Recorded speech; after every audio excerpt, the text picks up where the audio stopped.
Halo guys, welcome back to Korea Remit bersama orang Korea yang medok. Oke, Polo-Polo, beberapa hari yang lalu, ya beberapa saat yang lalu, pasti Polo-Polo tahu bahwa Dispatch itu mengumumkan bahwa GD dan Jennie katanya udah berpacaran selama 1 tahun. Nah, mendengar berita ini pasti ada juga yang ada juga yang loh, ada juga yang nggak peduli. Nah, tapi inti pembicaraan dari video kali ini bukan masalah mereka itu betul-betul pacaran atau enggak, karena jujur kalau aku sih nggak terlalu peduli. Itu bukan pembicaraan kali ini. Tapi yang mau kita bicarakan adalah Dispatch. Apakah Dispatch itu boleh? Dan apakah mereka ini legal untuk melakukan hal-hal seperti ini? Nah, sebelum lebih lanjut lagi, sebenarnya video ini berawal mula dari pertanyaan di Instagramku. Jadi ada yang tanya aku, Mas Ansol, emang Dispatch itu boleh ya ngikutin artis, udah gitu ngambil fotonya mereka diam-diam dari jauh, bukannya itu privasi mereka?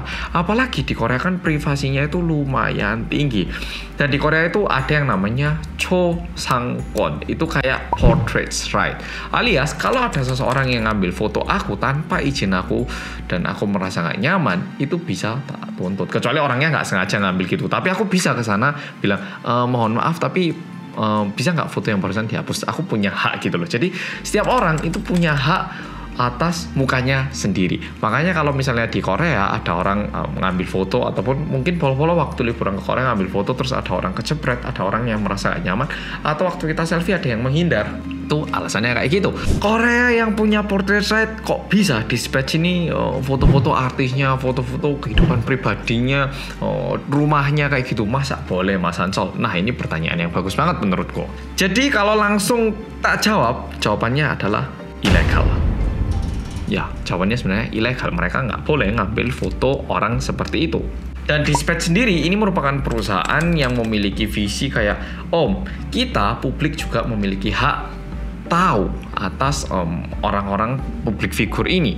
Mereka itu memiliki visi yang kayak gitu, dan memang visi ini sedikit berbentrokan dengan kebebasan media dan juga menjaga privasi seseorang. Jadi memang ya ini agak di daerah abu-abu gitu ya. Kalau misalnya hitam itu salah, putih itu benar, ini di abu-abu, ini salah nggak, ini benar nggak, kayak gitu. Tentunya kalau misalnya ada artis yang menggunakan narkoba dan itu dinyatakan kalau itu bisa dipandang mereka memberitakan sesuatu untuk kebaikan publik. Nah, kalau kayak gitu mungkin beda ceritanya. Tapi kalau masalah pacaran itu kan sebenarnya privat banget, jadi seharusnya tidak boleh.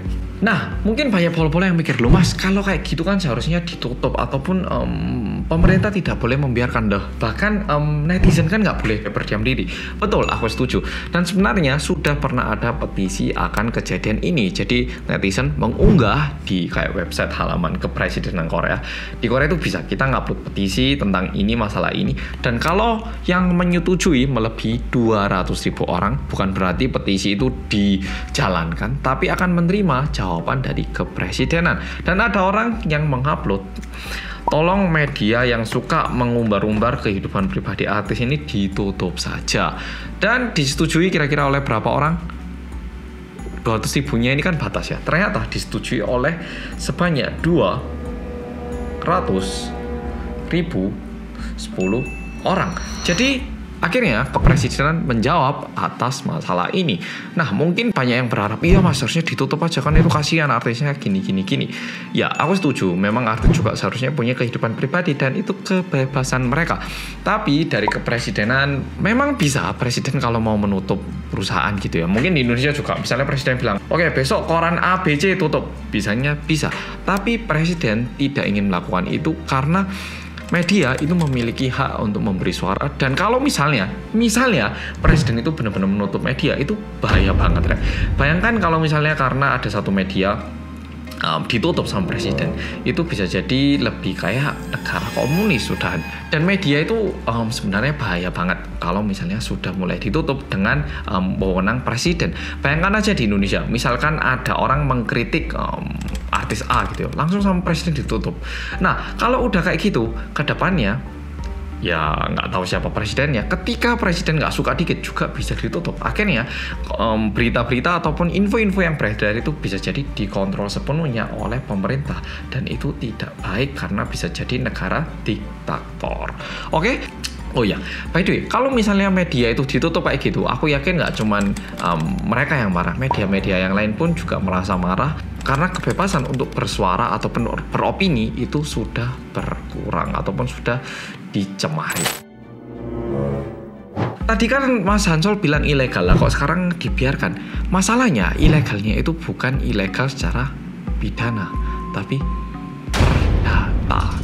Nah, jadi kayak gini, kalau pidana kan misalnya seseorang membunuh, nah itu pidana. Tapi kalau perdata itu kan kayak mengganggu orang, itu kan perdata. Jadi ilegalnya itu lebih ke arah perdata. Sehingga ketika Dispatch itu ngikutin artis dan juga memfoto dan juga mengumbar foto ini, yang bisa menuntut Dispatch itu adalah artis tersebut. Mereka bisa nuntut Dispatch ini dan dibawa ke hukum. Tapi seperti yang Polo tahu, proses hukum itu mesti ribet dan kalau misalnya kesana butuh biaya, makan waktu, dan juga hasilnya pun misalnya denda 200 juta rupiah misalnya.